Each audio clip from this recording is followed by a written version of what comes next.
আমাদেরকে যারা হুমকি দিচ্ছে ধমকি দিচ্ছে লাইট তাড়িয়েছে আমার মানুষকে পিটিয়েছে সব কিছুকে আমরা এখন থেকে ক্ষমা করে দিলাম। আমরা তাদেরকে কিছু করব না। কিন্তু একটা লোক আছে যে আমার এক বোনকে হুমকি দিচ্ছে, তারা যদি জিতত এই লোক আমার ওই বোনকে নাকি 7 দিন বান্ধিত ধর্ষণ করত। এই পাওটানার এই বিএনপির ধর্ষণের হুমকিদাতা চামচা তোমাকে বলতেছি 2 দিন সময় আমার বাড়ির উঠানে এসে আমার ওই বউয়ের সামনে হাজার জনতার সামনে পায়ের কাছে মাথা ঠেকায় দিয়া যদি মাপ না চাও, তুমি ধর্ষণের হুমকি দিতে চাইছো, তোমাকে আমি ক্ষমা করব না। ওই হারা গাছের মতো জায়গায় মানুষকে কত কষ্টের মধ্যে তারা রাখছে। এর থেকে মনে হয় কত উন্নত বা জায়গা গেলে দেখবেন যে মানুষ কত কষ্টে আছে। তাইলে কলোনির মধ্যে সিরিয়ালে দাঁড়ায় থেকে তারপরে টয়লেট ছাড়া লাগে, এর মতো কষ্ট হতে পারে? মানসম্মানের ব্যাপার, টয়লেটের সামনে লাইন ধরে দাঁড়িয়ে থাকা লাগে, কোনো বেতনাদি ভালো নাই। এই মানুষগুলো কি কষ্টে আছে? কিছু হুমকি দিয়ে রাখছিল, চর চাতুরিতে আমার ভাইদেরকে থাপ্পাইছে, মোল্লাটারিতে হুমকি দিয়েছে, লাঠি বের করছে, মডেল কলেজে আমাদের টেবিলটা ভাঙ্গি দিয়েছে, থাপ্পাইছে, পল্লীবাড়িতে লাঠি দিয়া হামলা করছে আমাদের উপরে। সবগুলো জায়গায় কত হামলা করলো, কত মানুষকে তারা বন্দী করে তুলল, কতভাবে মানুষকে তারা প্রেশারের মধ্যে রাখলো। তারপরেও এই হারা গেছে আমাকে মানুষেরা 5,000 মানুষ আমাকে ভরতেছে, আলহামদুলিল্লাহ। ভাইয়া তোমরা গুলো মন খারাপ করেন না, হারা গাছের একটা ভোট আমার সামর্থ্যের যা সামর্থ্য থাকবে তার সর্বোচ্চটা দিয়া আমি হারা গাছের জন্য কাজ করবো ইনশাআল্লাহ। আমার কাউনিয়া উপজেলা, আমার এই কাউনিয়া উপজেলার জামাত ইসলামের সংগঠনটাও দুর্বল, এখানে এনসিপিটাও দুর্বল, সাংগঠনিক তো দুর্বলতা আমাদের এখানে। অথচ এই সাংগঠনিক দুর্বলতা থাকা সত্ত্বেও আমার কাউনিয়ার মানুষেরা তাদের সাথে টক্কর দিয়া আমার মানুষেরা যে এতগুলা মানুষ আমাকে ভোট দিল, আমার কাউনিয়ার মানুষেরা, আমি তাদের জন্য কাজ করে যাব ইনশাআল্লাহ। আর পীরগাছার মানুষেরা কতগুলো হাজার ভোটে আমাকে তারাগুলো আগায় রাখলো, কতগুলো মানুষ কত হাজার ভোট দিয়ে আমাকে আগায় রাখলো। ইনশাআল্লাহ আল্লাহ আমাকে তৌফিক দিলে আমি পীরগাছার জন্য কাজ করবো ইনশাআল্লাহ। ভাইরা আমার বাড়িতে এমন একটা জায়গায় পড়ছে, তার থেকে পীরগাছা শুরু, জানেন এটা? এই আর থেকে 3 থাকলে পীরগাছা শুরু, তাও নিয়ে পীরগাছার মাছ বরাবর আমার বাড়ি। আল্লাহ আমাকে যদি তৌফিক দেয় আমি কাউনিয়ার জন্য কাজ করব, হারা গাছের জন্য কাজ করব, ওটা পীরগাছার জন্য কাজ করবো ইনশাআল্লাহ। দোয়া করবেন সবাইগুলা, করবেন তো ইনশাআল্লাহ। ভাইরা শোনো, একটু পানি চাই, জীবন চলে যেতে পারতো। জেল খাটছি 24 অভ্যুত্থানের সময়টাতে, রাস্তা ছুটি গেছিলাম যখন, তখন আমার মাথার কাছে সাউন্ড প্লেট ফুটাইছে, মরে যেতে পারতাম, আল্লাহ আমাকে বাঁচায় রাখছে। এই হিম্মত আমাদের আছে, আমরা জীবনের পরোয়া করি না। আমাকে আমার ভোটটা সঠিকভাবে আদায় করে নেওয়ার জন্য হলো আমাকে বের হওয়াই লাগবে, আমাকে কেন্দ্রে কেন্দ্রে যাওয়া লাগবেই। ইতিমধ্যে আর্মির লোকরা চলে আসছে, আসিয়া এমন টাইটেল টিকেছে শুরু করছে, উদুম মাদুম সবগুলো দৌড়ি আর গুলিতে পারে না। রাস্তা ফাঁকা হয়ে গেল, আমি বের হইলাম, বের আমি আসবো, বর্ষাভাই চলে আসলো। বর্ষাভাই আসে বলতেছে যে আক্তার, তুমি তো এখানে বিশৃঙ্খলা করতেছ। আমি বললাম যে ভাই আপনি আমার কথা শোনেন, ভাই আমার কথা একটু শোনেন। সে বলতেছে তোমার কথা আমি শুনবো না, যাও। আমি তখন ম্যাজিস্ট্রেট এবং আর্মির প্রধান সেখানে ছিল, আমি তাকে বললাম যে dear magistrate, this guy doesn't want to hear me. আমি এই লোককে একটা কথা বলবো না, যা কথা আবার আপনাদের সাথে আমার হবে, এই লোক যেন একটা কথা আর না বলে। ম্যাজিস্ট্রেট আমাকে বললো যে ভাই, আমাদের উপর কি আপনার বিশ্বাস নাই, আমাদের উপর কি আপনার আস্থা নাই? আমি বললাম যে ভাই, আপনারা আপনাদের কাজটা করেন, কিন্তু আমার যেটা কাজ, আমি নিজের হাতে ওই কাজটা করতে চাই। আমার নিজেরটা আমাকে নিজে বের করে দিয়ে আসা লাগবে। আচ্ছা ভাই, বের করে দিয়ে আসবেন, কিন্তু ভাই এই যে অবস্থা, এখানে গেলে ভাই কি একটা অবস্থা হওয়া লাগছে, দেখতে লাগছেন, এটা না করলে হয় না ভাই। আমি বললাম যে ভাই, ম্যাজিস্ট্রেটকে বললাম আপনি আইন দেখেন, আইনের মধ্যে কি আছে, একজন প্রার্থী ভোট যখন গড়া হইতেছে, ব্যালট পেপার, সেই ব্যালট পেপারটা নিজে গুনতে পারে কিনা, এটা আইনে আছে কিনা বলেন।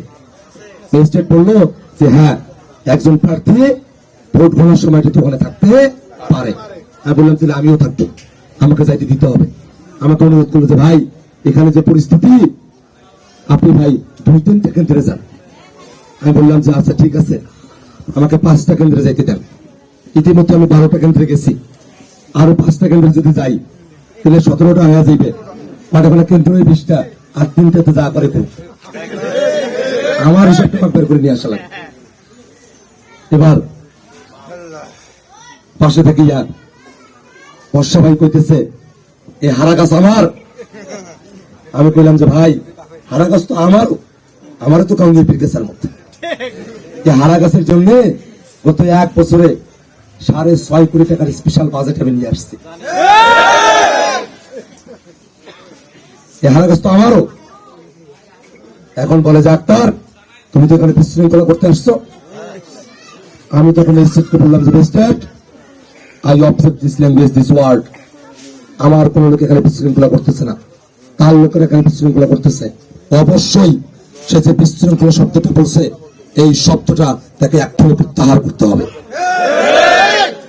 এবার সে বলতেছে একটা ধরে ভাই, ভাই তুই জিতবো না, মুই জিতিন, এত কথা বার কি আছে?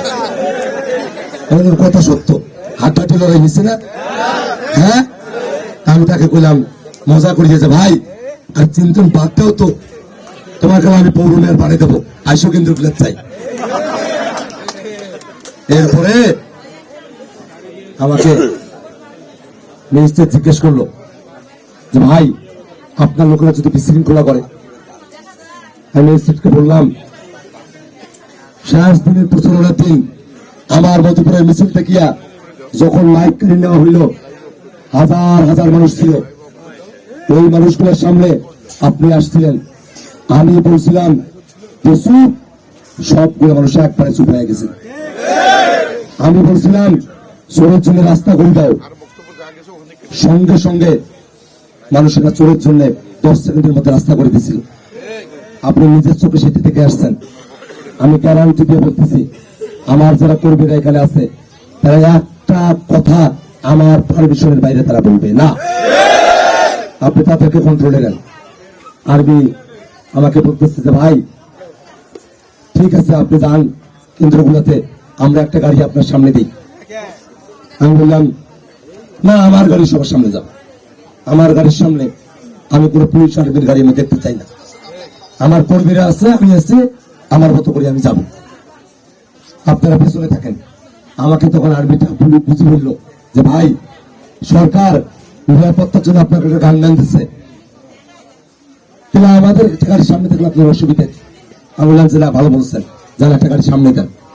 গাড়ির সামনে দিচ্ছে 2টো পুলিশের, গাড়িগুলো আস্তে আস্তে যায়, থামি যায়। আমি তো বুঝলাম হ্যাঁ, আমাকে রাত করে দেবে, ওটা সূর্য ডুবে দেবে, তারপরে আমি যাবার পাওয়ার নই, ওর থেকে বের করে পাবার নই, এই অবস্থা করবে এখন আমার। এবার আমার সাথে চালাকি করে আমরা আন্দোলন করি আসা মানুষ, আমাদেরকে আন্দোলন শেখায়। লাইভে গেলাম, লাইভে গিয়ে যখন বলা শুরু করছি, তখন দৌড়িয়া সামনের কাছে করছি, নামি আসিয়া ভাই আমি বললাম যে ভাই 5টা চাপা চাইছিলাম, অন্তত আমাকে 3টাতে নিয়ে যাওয়াই লাগবে। এই তিনটে বেশি ঝুঁকিপূর্ণ। হাসান আইডিয়া যাবো, এসে চলো দৌড়তে স্কুলের সামনে গেলাম। সঠিক প্যাড আর সঠিক তথ্য দিয়ে এসু সামলে নিব এক হয়ে। Mona Lisa sanitary napkin. বর্ষমের হাত ধরিয়া দুজনে একসাথে আমরা কেন্দ্রের ভিতরে ঢুকলাম। হাসতে হাসতে ঢুকলাম, হাসতে হাসতে আসলাম। আসি দেখি বর্ষমের গাড়ির গ্লাস ভাঙ্গা। কেমন করে ভাঙ্গা জানেন? এমন করে ভাঙ্গা দেখি বোঝা যায় ভিতর থেকে ভাঙছে, কারণ কাঁচগুলির পাখি এরকম হয়ে আছে, ভিতর ভাগে ঢুকিনি। বুঝছেন ব্যাপারটা? এরপরে হুমকি শুরু করে দিল আমাকে দেখি যে এনসিপির লোকেরা ভরসা ভাই ক্যান্ডিডেট তার গাড়িটা ভাঙছে। আমি ভরসা ভাই বললাম, ভাই আপনার গাড়ির সামনে 3টা পুলিশের গাড়ি, আপনার গাড়ির সামনে 4টা আর্মির গাড়ি, আমার এনসিপির 6টা লোক আমার গাড়িটাতে বসিয়েছে, আশেপাশে কোনো আর লোক নাই। আচ্ছা তারপরেও আমার এনসিপির লোক যদি আপনার গাড়িটা ভাঙতে থাকে, এই ম্যাজিস্ট্রেট আপনি এখনই তাকে গ্রেপ্তার করেন। আমরা এই প্রস্তাবের গাড়ি যেগুলো ভাঙছে ওনার গুলো গ্রেপ্তার, আমরা গুলো এলাও চাই, চাই না তো এগুলো আমরা দেখতে চাই প্রস্তাবের গাড়ি গায়ে ভাঙলো, চান না? প্রস্তাবের গাড়ি ভাঙার বিচার করা লাগবে, আমি এই বিচারটা চাই ইনশাআল্লাহ। তারপরে আমি আসলাম, আমি ইউনোকে ফোন দিয়ে বললাম আমি কিন্তু প্রত্যেকটা কেন্দ্রের কত ভোট পড়ছে সেই হিসাব কিন্তু আমি নিয়ে আসছি, একটা যদি এদিক ওদিক হয় কোন রাস্তা কিন্তু ফাঁকা থাকবে না। তারপরে জিনিসটা কি হইল, ওরা পরিকল্পনা নিয়ে রাখছিল আমাদের কোন ওরা হারে দেবে, এটা আমরা যত ভোট পাই না কেন ওটাতে আমি কাপ দেবে। ওরা ওখানে যে ভোট কাস্টিং হয়েছে তাতেই আমাদের থেকে ওদের ভোট 22,000 ভোট বেশি, আমাদের হলো 5,000, ওদের হলো 27,000, 5,000 ভোট বেশি। ওদের পরিকল্পনা ছিল আরো ভোট বাকি ছিল প্রায় 20,000-এর মতো, ওখান থেকে অন্তত পক্ষে আরো 20,000 ভোট ওরা আরো মারত। ওরা যদি 18-20,000 ভোট আরো মারতে পারত, আমরা কিন্তু মাত্র 9,000 ভোটে দিচ্ছি, তাহলে কিন্তু ওরা আমাদের বিজয়টা ছিনিয়ে দিত, এই পরিকল্পনার মধ্যে ছিল।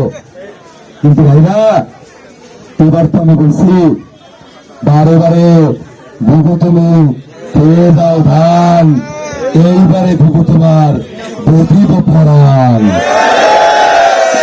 আল্লাহ শুকরিয়া, আল্লাহ আমাদেরকে সেখান থেকে বের করে নিয়ে আসছে। আমরা নতুন করে একটা টাউনের পীর গাছ আহারা গাছ আমরা করতে চাই, নতুন একটা বাংলাদেশ আমরা করতে চাই। এই বাংলাদেশটাতে যারা 24-এর অভ্যুত্থানের সময়টাতে যারা জীবন দিল, যাদের কারণে আজকের এই দিন, এই 24-এর অভ্যুত্থানের শহীদেরা তাদের রক্তের উপর দিয়া এতগুলা মানুষ আমার বাড়ি পর্যন্ত আসছে। আল্লাহ এই 24-এর অভ্যুত্থানটা যারা করলো সেই মানুষগুলোকে তুমি শাহাদাতের মর্যাদায় কবুল করে নাও বাবু। আর এই যে এত মানুষ, এই যে এতগুলো মানুষ, আপনারা এত পরিশ্রম করে আমার এতক্ষণ আসছেন, এত পরিশ্রম আপনারা করতেছেন। হায়রে আমার এখানকার আমার এলাকার মানুষেরা তারা কত পরিশ্রম করতেছে, এত পরিশ্রম করছে। কামলা খাটা মানুষ, আমার বাড়িতে চা বিস্কুট দিয়ে মানুষ শর্ট পড়ে, এই জন্য আমার গ্রামের কামলা খাটা মানুষগুলা নিজেরা বিস্কুট রুটি কিনে নিয়ে এসে আমার বাড়ি দিয়ে গেছে। আমার এলাকার মানুষগুলা সুপারি টুপারি নিজের কাছ থেকে পারিয়া আমার বাড়ি দিয়ে গেছে। কত মানুষ আমার জন্য কত পরিশ্রম করছে। হায় রে, আমার মা ভাই বুকের ভিতরে ঘাও হয়ে গেছে, 7 দিন ধরে ঘাও, কিছু খাবার পাইলা পড়ে গেছে। আমার সেই মাও আমার কয় না তার চিকিৎসার কথা, টাকা খরচ হইবে এই ভয়ে, অথচ জানার পরে একদিনে চিকিৎসায় তার মুখের ঘাওটা ভালো হয়ে গেছে। আমার নিজের সহধর্মিনী স্ত্রী, আমি তাকে সময় দিতে পারি নাই, কত পরিশ্রম করতেছে আল্লাহ কোন ভাগ্য বলে এমন একজন সহধর্মী আমাকে মিলাই দিছে, এমন প্রতিবেশী আমাকে মিলাই দিছে, এমন মানুষ আমাকে মিলাই দিছে। এই যে মানুষগুলা আপনারা সবাই এত পরিশ্রম করতেছেন, আমার জন্য কামলা করছেন না? সবাই নিজের মতো করে কামলা করছেন না? ইনশাআল্লাহ আমি আল্লাহর কাছে দোয়া করি, আমিও আপনাদের জন্য আমিও কামলা কাটি চলবো ইনশাআল্লাহ। তাই না? আমরা বঞ্চিত এলাকার মানুষ, আমার এলাকার মানুষের কাজগুলা সরকার যাই গঠন করে করুক, আমরা যদি বিরোধী দলে থাকি সরকার যে গঠন করে করবে, তা আমার এলাকার কাজ একটা কাজ যদি এরকম করা হয়, এলাকার সব মানুষ নিয়ে আমরা ঢাকার অফিস আমরা ঘেরাও দেব ইনশাআল্লাহ। আমরা আমাদের এলাকার কাজ বের করে নিয়ে আসবো, দোয়া করবেন ইনশাআল্লাহ। ইনশাআল্লাহ। আর ভাইরা, এতগুলো মানুষ আসছেন, এত কষ্ট আমার লাগছে সবার, সবাইকে তো আপ্যায়নও করতে পারলাম না। আসলাম, কথা হইলে তোমার গুলোর সাথে, সবাই গুলো আমার জন্য দোয়া করেন, আল্লাহ যেন আমাকে কবুল করে দেয় ইনশাআল্লাহ। আর এই কারণে পীরগাছাবাসী, তারা আমার প্রতিবেশী, ওই বারংবার বলছি, আল্লাহ যেন আমাকে আমার প্রতিবেশী কাউনিয়া পীরগাছাবাসী তাদের হক আদায় করার মতো তৌফিক দান করে। এবং আপনাদের কাছে একটু বলি, আমার এই প্রতিবেশীর সীমানা 10-20 কিলোর মধ্যে আপনারা আটকায় দিয়েন না, এটাকে বাড়ায় দেন, যতদূর পর্যন্ত এটা বাড়ায় নিয়ে যেতে পারে। আমরা মানুষের হয়ে কাজ করতে চাই, খুব সুন্দর একটা বাংলাদেশ চাই, আমরা সবাইকে নিয়ে আমরা সামনের দিকে আগায় যেতে চাই ইনশাআল্লাহ। দোয়া করবেন ইনশাআল্লাহ। একটা ঘোষণা শুরু করি,